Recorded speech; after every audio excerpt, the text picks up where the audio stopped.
एक छोटे से गांव में रहने वाला अर्जुन बेहद साधारण परिवार से था। उसका पिता एक बढ़ई था और मां घरों में काम करती थी। आर्थिक स्थिति कमजोर थी, लेकिन अर्जुन के अंदर कुछ कर दिखाने की आग थी। अर्जुन को पढ़ाई का बहुत शौक था, पर जब 8वीं कक्षा पास की तो उसके पिता ने कहा, बेटा, अब घर की हालत तू देख रहा है, पढ़ाई छोड़, कहीं काम पकड़ ले। अर्जुन चुप रहा। उसने कुछ नहीं कहा, पर हार भी नहीं मानी।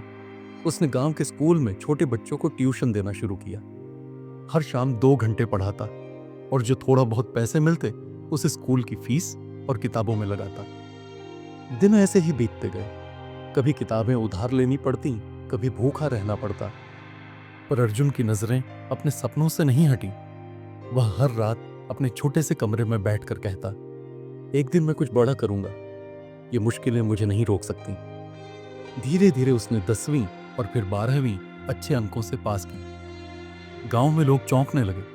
किसी को उम्मीद नहीं थी कि एक गरीब बढ़ई का बेटा इतनी मेहनत करेगा। फिर अर्जुन ने शहर जाकर ग्रेजुएशन करने की ठानी, लेकिन पैसे कहाँ थे। उसने एक चाय की दुकान पर नौकरी पकड़ ली। सुबह कॉलेज जाता और शाम को चाय बनाता। कई बार खुद के लिए एक कप चाय भी नसीब नहीं होती, पर उसकी मेहनत रुकी नहीं। कॉलेज में एक दिन एक प्रतियोगिता हुई, स्टार्टअप आइडिया पिचिंग की।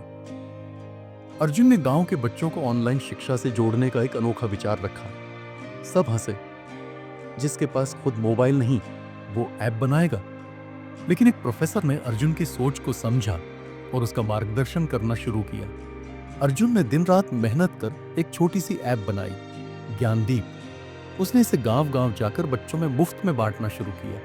लोगों को भरोसा हुआ, बच्चों की पढ़ाई में बदलाव दिखा। धीरे धीरे यह ऐप चर्चा में आने लगी। एक दिन एक बड़ी एजुकेशनल कंपनी ने अर्जुन से संपर्क किया।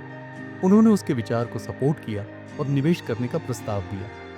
कुछ ही वर्षों में ज्ञानदीप देश के हजारों गांवों में शिक्षा की रोशनी बांट रहा था।